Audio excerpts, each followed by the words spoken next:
kallëzit e shkopluar të shtunën. Në atë kohë, në të njëjtën shtunë, Jezusi kaloi nëpër të mbjella nxënësit e tij të uritur filluan të këpusin kallëz e të hanë. Kur I pan farizejt I thanë: "Ja, nxënësit e tu po bëjnë çka s'është e lejueshme të bëhet të shtunën." Jezusi ju përgjigj: "Vallë, a nuk keni lexuar ç'bëri Davidi kur u rit ai dhe përcjellësit e tij, si hynin në shtëpinë e hyj dhe I hëngër bukët e kushtuara që nuk ishte lejueshme t'i hanë as ai as përcjellësit e tij, por vetëm farizejt. Ata nuk keni lexuar, apo nuk keni lexuar në ligj as priftërinë e të prishin të shtunën në tempull në ditë të shtuna e nuk bëjnë mëkat. A e unë po ju them, është këtu diç më e madhe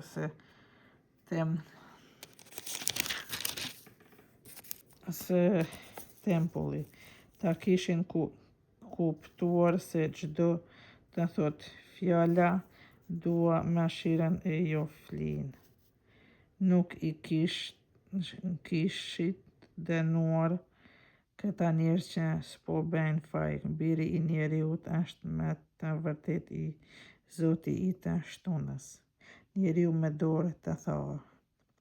Jezusi u çua prej ande e shkoi në sinagogën e tyre dhe ja, aty ishte një njeri që e kishte dorën e thatë. E pyeti me qëllim që të mund ta paditnin: "A është e lejueshme që dikush të shërohej ditën e shtunës?" Jezusi ju përgjigj: "A ka ndër ju njeri të tillë që po I ranë e vetmja dele që ka në grop të shtunën, nuk shkon e nuk e nxjerr?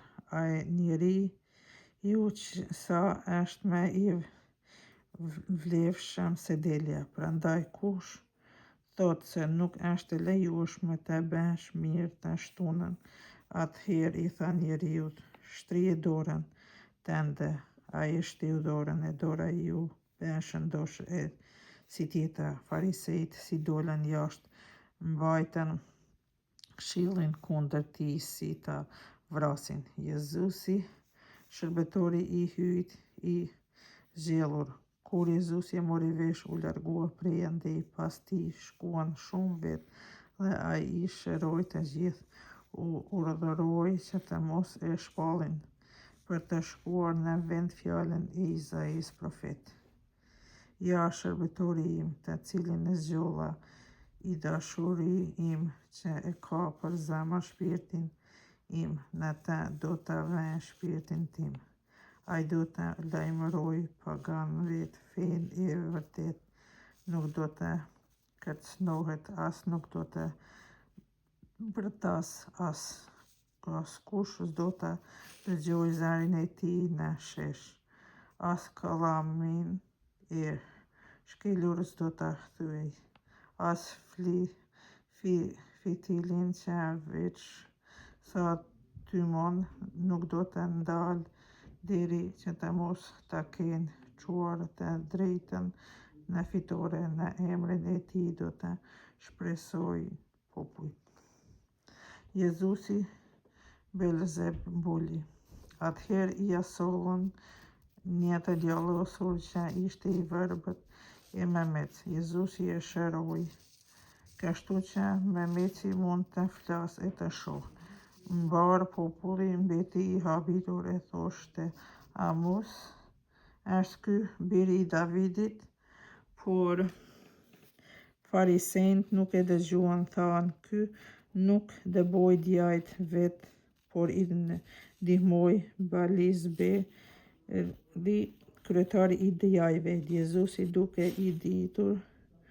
I ditur mendimet e tyre, u tha: "Çdo mbretëri e ndan në vetvete do të mbarojë, dhe s'ka qytet as shtëpi që ndarë në vetvete që mund të qëndrojë. Nëse pra djalli e dëboi djallin, ai është I ndarë në vetvete, e si atëherë do të mund të qëndroj mbretëria e tij.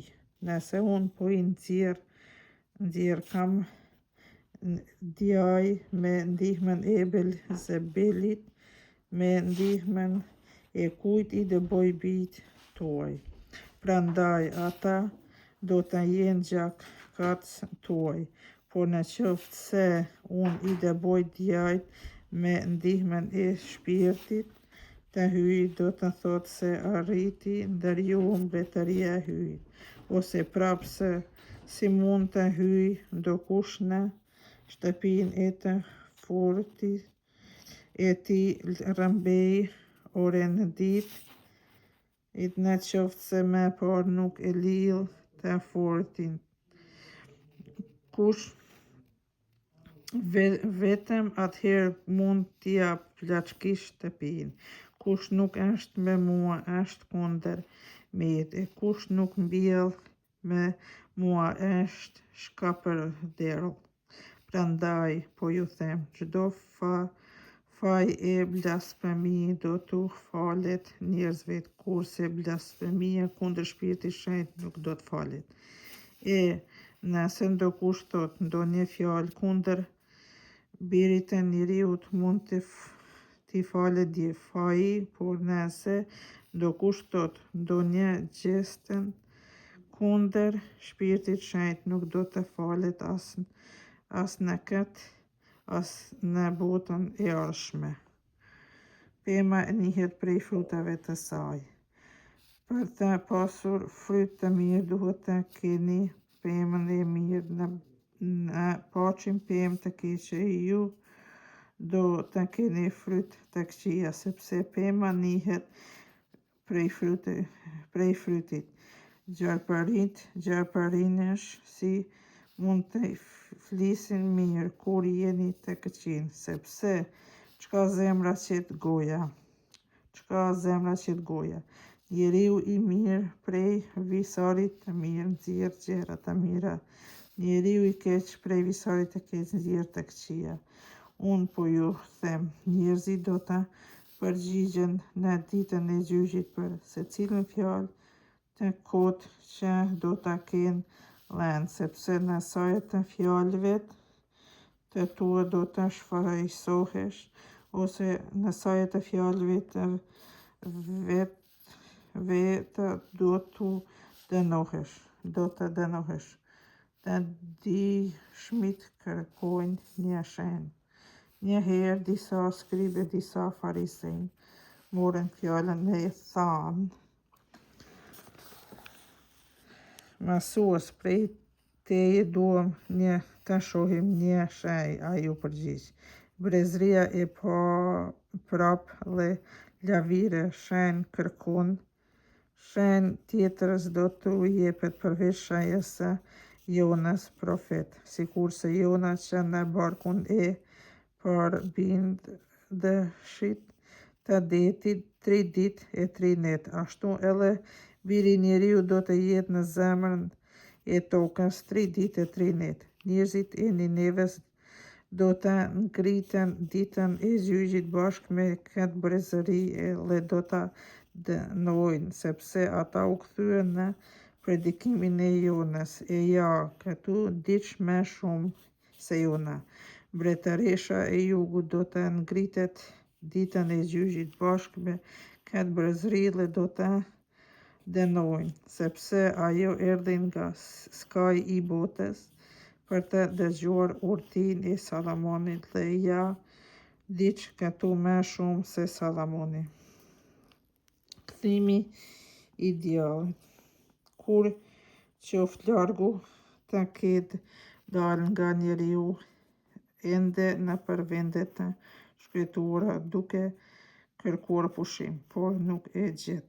Atëherë thot: po kthehem në shtëpinë time, prej të cilës dola. Kur arrin, e gjen shtëpinë të zbrazët, të fshirë e të rregulluar. Atëherë shkon, merr me vete 7 shpirta më të këqij se vetë, hyjnë e vendosen aty. Kështu gjendja e fundit e këtij njeriu bëhet me e keqe se para. Kështu do të ngjaj edhe kësaj brezërie të prap. Së prap. Familja e vërtet e Jezusit. Dërsa ai ende po i predikonte popullit, përjashta prisnin nëna e tij e vëllezërit dhe po e kërkonin që të flisnin me ta. Dikush i tha, shih nëna jote dhe vllazërit e tu presin jashtë dhe dëshirojnë të flasin me ty. Ai u përgjigji atij që i lajmëroi. Kush është nëna ime dhe kush janë vllazërit e mi? E shtriu dorën e vet drejt nxënësve të vetë tha. Ja, nëna ime, vllazërit e mi, sepse vllai im, motra ime e nëna ime është ai që kryen vullnetin e Atit tim që është në qiell.